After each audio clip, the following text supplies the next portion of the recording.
Iron Wolves begins in a world quietly exhausted by endless wars, where nations outsource violence to avoid political cost. And from that exhaustion rises a private military company, known as Iron Wolves, an elite force that starts as just another contractor protecting pipelines, training local forces and securing borders no one wants to admit exist, until their efficiency becomes undeniable and their casualties almost non-existent.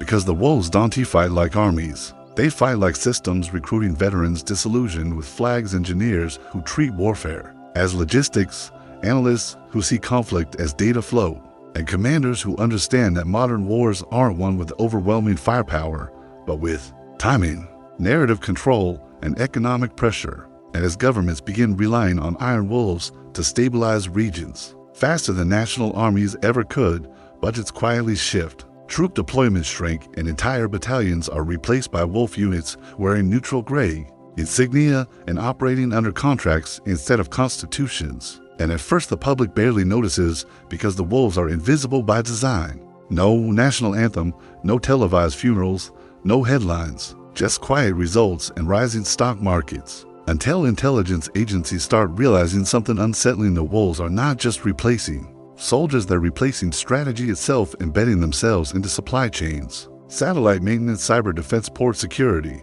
and election infrastructure under the guise of stability services, turning every contract into a dependency.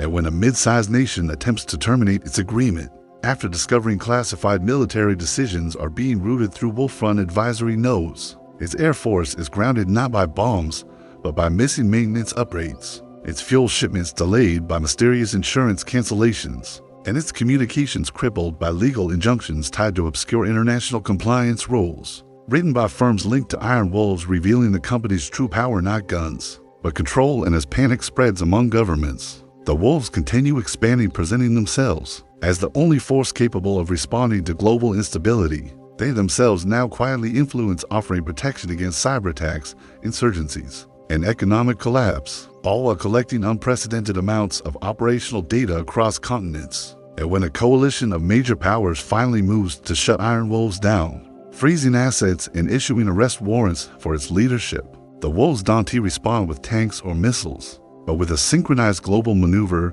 that unfolds over 72 hours without a single nuclear threat, first triggering legal challenges that paralyze defense ministries with injunctions and compliance audits, then releasing carefully curated intelligence leaks exposing war crimes, corruption, and secret treaties that destabilize political leadership, followed by orchestrated labor strikes at ports, data centers, and transport hubs guarded exclusively by wolf contractors who simply step aside, allowing controlled chaos to ripple outward. And as governments scramble, Iron Wolves activate contingency contracts signed years earlier by regional authorities desperate for security, legally transferring control of infrastructure, border enforcement, and emergency powers to wolf-managed administrations temporarily, creating a shadow governance layer that functions smoothly while elected systems stall. And soldiers ordered to resist find their pay accounts frozen, their logistics cut, and their command networks rerouted through wolf-controlled systems, offering them a choice: stand down and be rehired as wolves,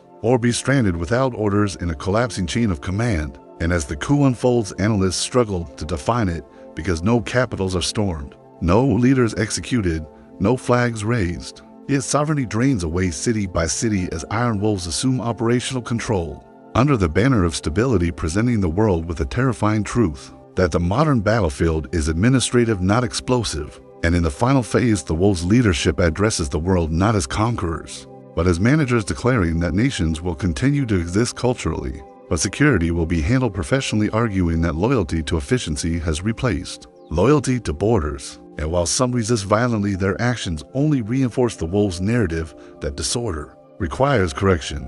And years later, history struggles to pinpoint the exact moment the coup succeeded, because it felt less like a takeover and more like an upgrade, until people realize that elections still happen, but power no longer changes hands. Wars still exist, but are optimized to never end. And Iron Wolves never needed nukes because they understood something far more dangerous: that in a connected world, control is quieter than conquest, and far harder to take back once given away.